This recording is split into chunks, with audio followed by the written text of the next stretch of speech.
episode 48 of the Collecting Confidant with your host, GunstarHero. Just a quick channel update before we get into this episode's review.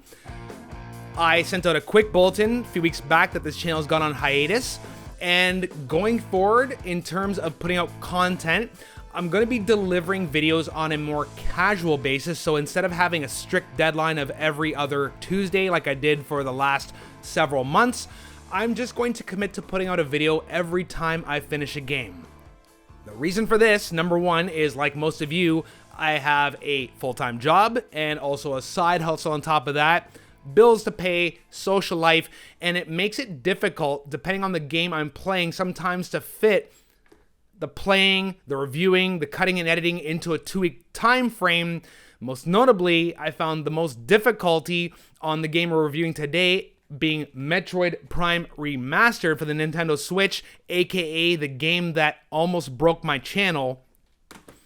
What happened with this is I'm about a day before the day I'm supposed to cut and edit to make the Tuesday deadline, and I'm sitting here basically using a guide just to rush through the final part of the game because I was running out of time. Plus, it was a long weekend. I'm sitting here playing games when I should be at the beach with my fiance, but instead, I'm sitting here cursing the screen, getting frustrated because I'm running out of time. And I had to step back for a second and say, I'm not having fun with this anymore. I love this game, but I'm almost starting to hate it now because it's getting so difficult near the end and I don't know what to do to meet my deadline. So what am I doing this channel for anymore if I'm not having a good time? Because the original intent of this channel was not only to have a good time with games and just review physical media, but also, to be honest, was just to have an excuse to learn Adobe, Premiere, After Effects, and to have something online that I could show to people who might be wanting to hire me for a project to say, here's what I'm able to do. And I'd say over the last year, the focus has been more on the reviews and the presentation versus the technical craft, to the point of, yeah, the videos look fine, but they're kind of basic and, you know, they're good in terms of cutting and basic editing, but I haven't really had a lot of time to explore other technical aspects of the videos, which I now want to go back and start doing to up the ante in terms of future quality. So with that in mind, I've decided to take a step back and say, from now on, when I finish a game, I'm just going to put out a video, whether that's in a week, whether it's in 2 weeks or 4 weeks, but I'm going to give myself time to enjoy the game and life itself, because if I'm not having fun, then what's the point of doing the channel? So that's the update. Now let's get on to the review. We are talking about Metroid Prime Remastered for the Nintendo Switch, which shadow dropped digitally on February 8th following a Nintendo Direct presentation, and then it got a physical release on February 22nd of 2023. This is available only for the Nintendo Switch and is a remaster of the original Nintendo GameCube, which came out way back November 18th, 2002, only for the GameCube. Was a tremendous risk for this series because this is the first time that they've taken this beloved side-scrolling platformer and gone into the 3D realm. And plus, there was a lot riding on this at the time because it had been an 8-year hiatus since the last Metroid game, which was Super Metroid on the Super Nintendo in 1994. They totally skipped the N64 generation for this beloved series and then came back guns blazing, literally, with Metroid Prime for the GameCube, and also a companion title known as Metroid Fusion for the Game Boy Advance, which I love, and I hope one day gets a re-release on limited run or something to that effect. It's so expensive, but such a great game. But anyway, going back to Metroid Prime for the GameCube, this game was a critical darling and a smashing success. Sold 2.8 million copies, multiple Game of the Year awards, reinvented the franchise, and spawned 2 other sequels known as Metroid Prime 2 Echoes for the GameCube in 2004, and then Corruption for the Wii in 2007, eventually culminating in this sought-after trilogy for the Wii, where the original Prime got an enhanced version including nunchuck and pointer controls. So I actually used footage from the Wii version of Metroid Prime for this video to show the differences between that and the remastered version for the Switch.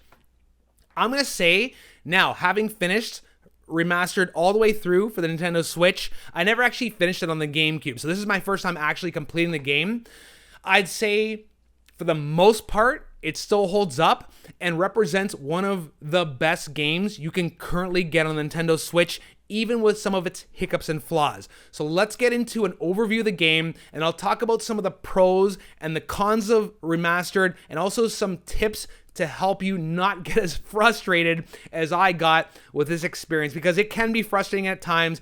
Even the original lead technical director, Jack Matthews from the original Metroid Prime, was griping about some of the quality of life improvements that could have been included, but were not, and I'll get into those momentarily. But if you've never played Metroid Prime, let's set it up very briefly. It is a first-person action-adventure game where you play as Samus Aran, the famed intergalactic bounty hunter who has now come upon the planet Talon 4 and has to fight space pirates and all of their genetic bioexperiments gone wrong over this beautifully created world with so much attention to detail and lore and just beautiful biomes that were just lovingly created. You could tell this was a passion project for developer Retro Studios out of Austin, Texas, who is also famous for doing Donkey Kong Country Returns on the Wii and Tropical Freeze for the Wii U. So over the course of the game, like any good Metroidvania, of course, the genre was derived from Metroid itself. You'll start out fairly underpowered, and over the course of exploration, whether it's platforming, puzzle solving, or lock-on shooting, or even morphing into the classic morph ball and setting off bombs, you'll be unlocking lots of secrets and upgrades for your suit, your arm cannon, your morph ball, your visor, which will give you more functionality as the game progresses, and you'll be able to unlock areas that were previously inaccessible as you uncover these secrets and beat bosses and upgrade your ability. So there's a lot of circular nature to the gameplay, a lot of revisiting of old areas that you encountered once before but couldn't access, which is also going to involve a lot of backtracking, which, for better or for worse, is a staple of Metroidvania games, but the way it's used in this game kind of shows its age. And I'd say, even though that this game is getting a 95% Metacritic and 10 out of 10 scores, yes, it is definitely one of the best games on the Switch, but some of the archaic game design elements that weren't corrected kind of hold this back from being almost perfect. So in a nutshell, that's the gameplay. The sound design is moody, atmospheric, wonderfully ambient. The sound effects are excellent. I want to get into some of the pros here before I get into some of the cons, because this game has so many pros. Number one, the updated graphics are utterly gorgeous. So much attention to detail was poured into this in terms of the updated textures, the particle effects, all the little things that you can zoom in on that were just lovingly recreated from the original code. There's just so much artistic vision going into this that it truly represents one of the best looking games on the Switch. And according to some people, this should not have been possible, but they really pulled out all the stops. And it really wasn't just Retro Studios working on this remaster. They had a lot of help from a lot of other development teams, most notably Iron Galaxy. So it was a really big labor of love to bring this to that Switch hardware, which, yes, it's old, but you'd never think how old the Switch hardware is when you actually dive into all the beauty of Metroid Prime Remastered. Even though there were some things left behind, where there were some tricks on the old GameCube hardware that were possible back then that were hard to do on the modern hardware. Little things like when you go to the Choser Ruins, you won't be able to see your own reflection in some of the plates. And there were other little things like when you would fire your arm cannon down a tunnel, you'd see the reflection follow the bullet down, whereas now that's gone because of some of the different rendering systems they're using. But those are just little gripes. The overall big picture is that this game is stunning to look at, whether you're doing it on a big screen or in handheld mode. It retains a beautiful fluid 60 frames a second throughout the whole game, and this game is still a marvel to look at all these years later with all the upgrades. And then another great pro to this is the updated twin stick control scheme, which just makes the exploration, the shooting, and the platform so much more graceful, balanced, and delicate. But if you are a purist, you'll still be able to access the old GameCube control scheme, the old Wii control scheme, and a hybrid of the two. So if you really want that retro experience, you can have it. But honestly, I tried the other control schemes and I put them down pretty quickly because the new twin stick is just so joyful to play. So from a modern perspective, this game feels fantastic, in line with other modern games, and still even surpasses other modern first-person shooters. Now, let's get into some of my qualms, because this isn't a perfect game and I think could have benefited from some tune-ups without messing with the source material too much. Number one, the backtracking in this game by modern standards is kind of atrocious. There'll be points where you find a power-up and then you have to go literally to the other side of the world to unlock a door with that power-up, whereas by this point in 2002 in Metroidvanias, fast travel was a thing. I mean, let's go back as far as Castlevania Symphony of the Night, which came out in 1997. It had those mirrors where you could warp from one side of the castle without having to slog through the whole thing. That is just not here in Metroid Prime. You have to traverse the whole map in some circumstances, which is just a time eater. And I get, this is an older game. They want to stay true to the source material. They don't want to mess with it too much.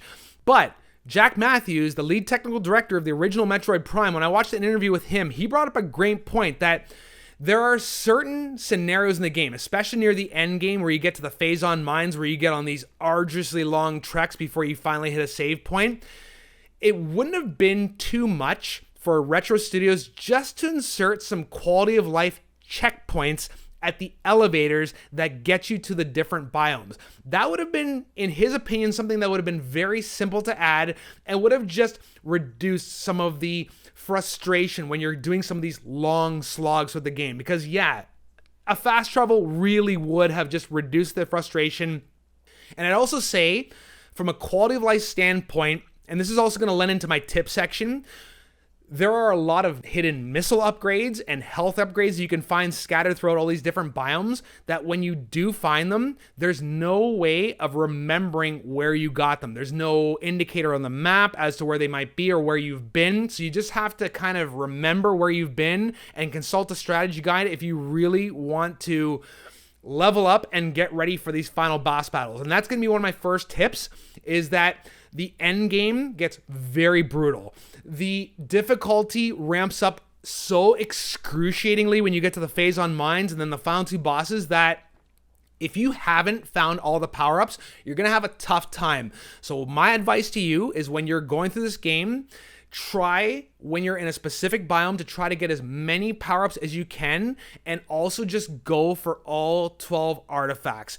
That's going to save you so much time before the final boss battles, because you're really going to need to pull out all the stops.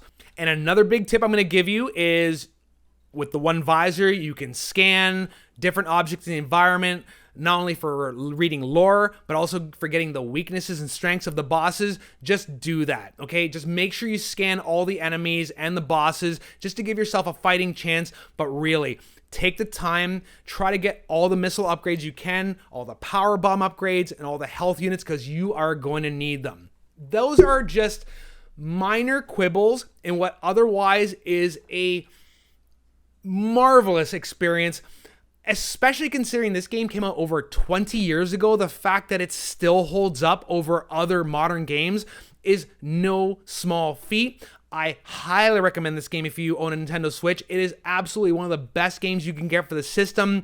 And from a future perspective, because we all know that Metroid Prime 4 has been in development hell for quite a bit, I think it was really smart to put this out this year to show that Retro Studios is still capable of doing an exemplary experience on current Switch hardware. But now it shows the fact, with the Metacritic score and the strong sales, that people want more Metroid Prime. So what my thought is I'm betting Metroid Prime 4 is going to be either a launch or near launch game for the next Switch hardware. Seeing how difficult it was just to get the first Metroid Prime remastered and running on the current Switch hardware, I'd say they have an even more Herculean task ahead of them when they go to the fourth game in the series, but at least the interest is there. I think they just need to wait until the hardware gets better to accommodate such a technically powerful game like this. I'm so glad this came out. I hope they remastered the other two, but it just gets me excited for the future of the series and the fact that it's back with a bang. You've been watching episode 48 of The Collecting Confidant. Make sure you like and subscribe, and we'll see you on the next one whenever it happens, but it'll always be a good one. Later, Game Chasers, and peace.